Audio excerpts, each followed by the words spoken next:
அதாவது இன்னைக்கு என்ன செய்தி, முக்கியமான செய்தி, வீட்டுக்கு அனுப்பப்பட்டார் ஸ்டாலின். தேர்தல் ஆணைய கட்டுப்பாட்டில் தமிழ்நாடு. ஸ்டாலின் இனி தலைமைச் செயலகத்துக்குள் காலடி வைக்க முடியாது. இதுதான் இன்னைக்கு நியூஸ். மக்களுக்கு உண்மையான விடிவு காலம். இதுதான் நியூஸ். என்னன்னா, நான் விடியல் தரேன், எனக்கு ஓட்டு போடுங்களேன் அப்படின்னு 2021 இதே ஸ்டாலினும் ஸ்டாலினோட குடும்பத்தாரும் ஓட்டு கேட்டு வந்தாங்க. 2026 வரைக்கும் விடியலே வரல. ஆனா இன்னைக்கு தமிழ்நாட்டுக்கு விடியல் வந்திருக்கு. ஏன்னா எலெக்ஷன் டேட் இல்ல.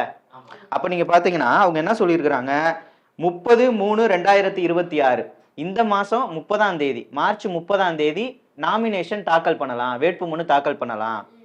இது எப்ப முடியுது அப்படின்னு பாத்தீங்கன்னா, last date of nomination 6/4/2024, April மாதம் 6ஆம் தேதி லாஸ்ட் டேட் வேட்புமனு தாக்கல் பண்றதுக்கு.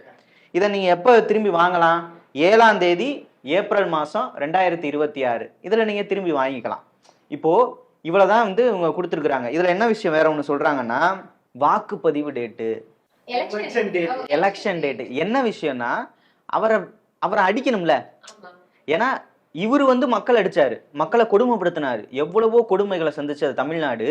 இவருக்கு ஒரு மரணடி கொடுக்கறதுக்கு தயாராகிட்டு இருக்காங்க தமிழ்நாட்டு மக்கள். என்னைக்கு தெரியுமா, 23/4/2024 ஏப்ரல் 23ஆம் தேதி தமிழ்நாட்டு மக்கள் தயாராகி தங்களுடைய ஒற்றை விரலால் இந்த உதயசூரியனை விரட்டி அடித்து நல்ல ஆட்சியை கொண்டு வர போறாங்க. இனிமேல் திமுக ஆட்சியில வராது அப்படின்ற டேட்டு என்னதும்பா, ஏப்ரல் 23. அவ்வளவுதான்.